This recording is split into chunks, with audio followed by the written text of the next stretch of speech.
Personally, Skip, this is Kyrie. This is who he is. You know he's going to dig in now because he's caught in backlash.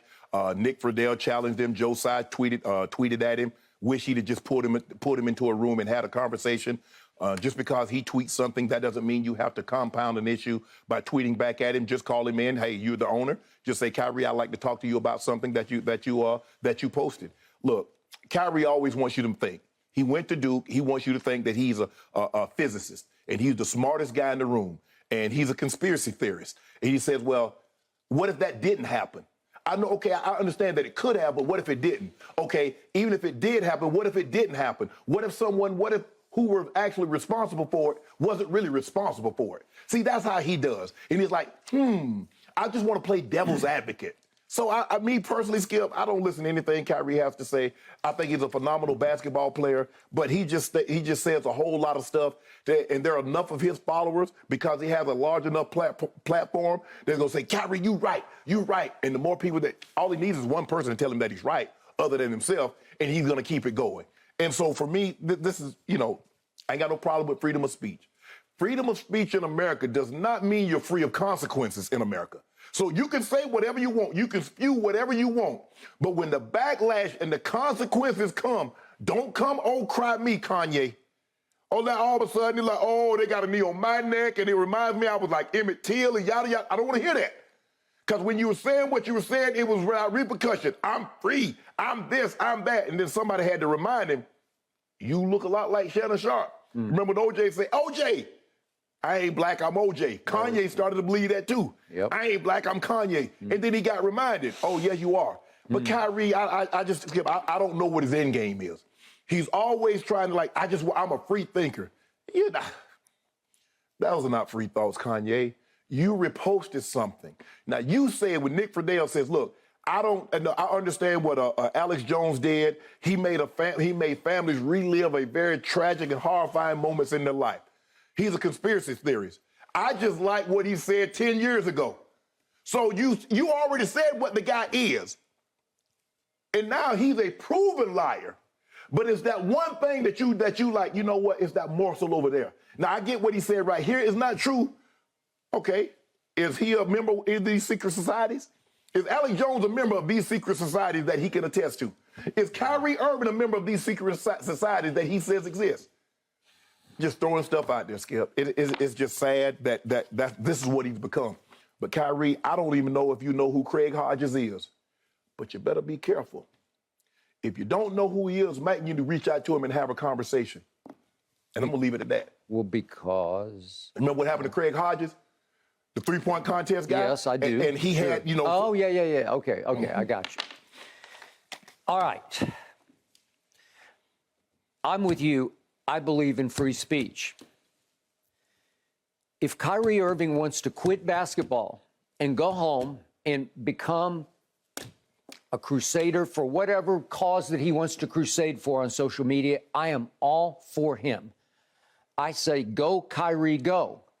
But unfortunately for him right now, he makes $37 million to represent a very big business known as the Brooklyn Nets, who play for a much bigger business called the National Basketball NBA. Association. That is correct. Both of which are heavily reliant on ad revenue from sponsors who sell products bought by people who are going to be Jewish or Christian or Islam, all of whom just got offended, I'm assuming, by Kyrie Irving. Okay, I'm going to try to tiptoe through this just to drive home for those who don't know what Kyrie did, to try to explain it. Okay, so by posting a link to a movie based on a book, movie came out in 2018, book 2015, it appeared strongly that Kyrie was endorsing and promoting said movie and book. Right. And the movie is based on the book that Rolling Stone calls venomously anti-Semitic, venomously, and cites, Rolling Stone does, statements within the movie that, quote, many famous high-ranking Jews have admitted to worshiping Satan or Lucifer. Okay, that's where we start. And Another description of the film on Amazon that Kyrie linked to says that the movie uncovers the true identity of the children of Israel by proving the true ethnicity of Abraham, Jacob, many others. Find out what Islam, Judaism, and Christianity have covered up for centuries in regards to the true biblical identity of the so-called Negro in this movie packed with tons of research. Okay, he's free, again, to believe all of the above. Right. Maybe there's some truth in that, but I don't know of it. Right. I'm just saying I didn't see the movie and I haven't read the book. Okay, I got you. Neither have I.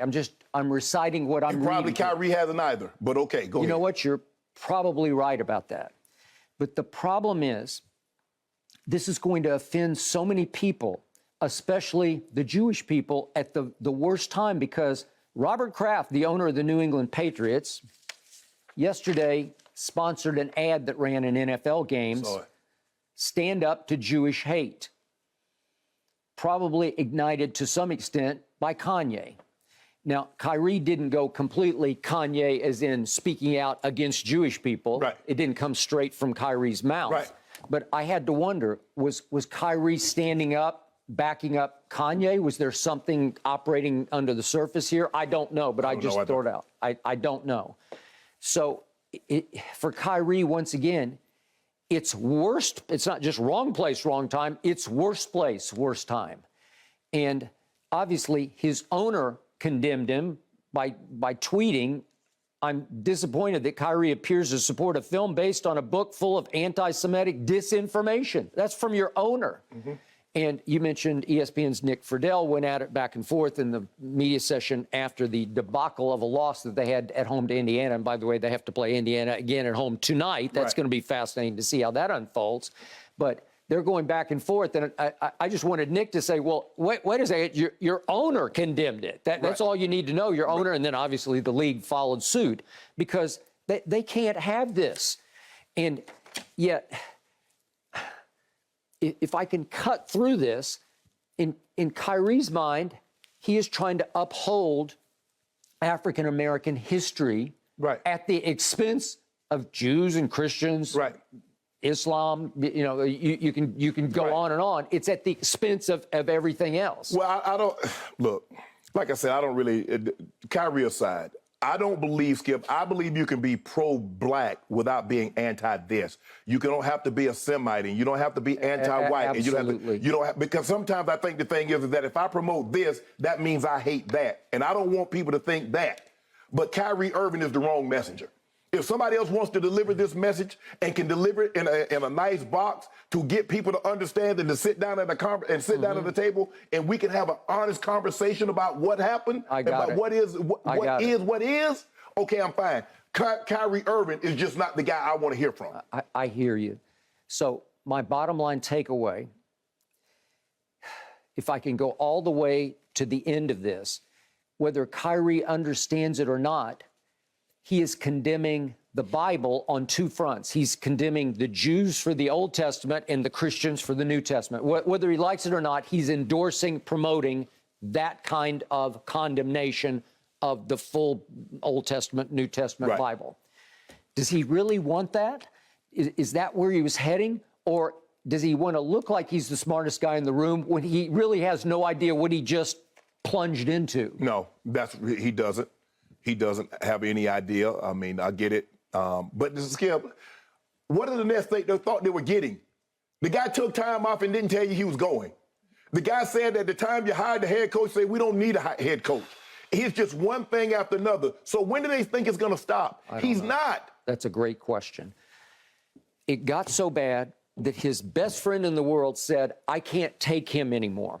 Kevin Durant said during the offseason, it was the story of the NBA offseason. Yes. I want out. Yes. Unfortunately, he had just signed a contract that hadn't even started yet for 4 more years and said, Joe Tsai. And the owner said, you shall stay.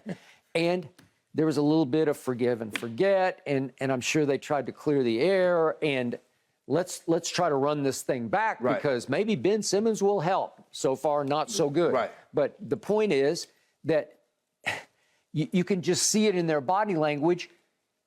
They didn't show up against a bad Indiana team the other night and got embarrassed. And as Steve Nash said, it was a disaster. Right. So we're only, 6 games into the season, Right. and Nash is saying this is a disaster. And they're already having a team-only meeting with just them and the head coach. Yep. And so for me, Skip, and this is what Kevin Durant was talking about, there's so much drama going on that's not basketball related. What Kyrie Irving has got himself into has nothing to do with basketball. Wow. We're not even talking about how poorly you're playing as a team, because he and KD are playing extremely well as individuals. As individuals, exactly. In fact, as an individual, I'm not sure Kyrie has ever been any better. No. Seriously. No. Because every night I look, it's 35, 37. 39, right? yeah. Okay. And he's getting you 4 blocks, 3 steals. He is. He's been as good as an engaged as a total basketball player. Yeah. But right now, And what's the record? 1-5. 1-5. So as we're talking about, Skip, this has nothing to do. Kevin Durant says, I want to be about hoop. I don't like distractions. I just want to hoop. Well, Kevin, what you got yourself into, he didn't get himself into. I don't think he thought Kyrie Irving would go this far. He probably knew Kyrie was a little quirky, had some little mannerisms. But, man, he's full-fledged, blown conspiracy theorist now. And it's impacting his team. Boy, is it. And yet, what were his lines after the game? He said, I'm not going to stand down on anything that I believe in. I'm only going to get stronger because I am not alone. I have a whole army around me. And then talking about bruh, who's trying to dehumanize you? By asking you, what did you mean? Why did you tweet that? Do you understand what this book, what this movie represents? That's not dehumanizing you. No. I tell you some people there, probably your great-great-grandfather and grandmother was dehumanized. Yep, that's a fact. You want to go back to start at 16, 19 and come forward to about 300 years. That's the dehumanization of black people, Kyrie. Bingo. I think you just throwing stuff. Don't dehumanize. Bro, ain't nobody trying to stop it. The Nets, because of all the above, are a disaster. How did they get out from under it, though, Skip? Well, they don't until next year. Because they thought about it, and then it's like, you know what? If we bring both of these guys back, they're still extremely talented. We have a chance. It's gotten worse. He's gotten worse. He feels emboldened now, Skip. Ain't no turning back. Yeah, it'd be very interesting to see if the NBA is going to discipline him in any way, shape, or form. Is there a fine? Is there a suspension? Even a short suspension, game or 2 games? I don't know if the union's going to sign off on that. I don't either. 3 and 4 Pacers come calling to the 1 and 5 Nets this evening, gentlemen. All right, let's move on, Shannon. Thanks for watching, Undisputed fans. Subscribe here to get the very latest from Skip and Shannon. Plus, go watch a few segments from our other shows on FS1.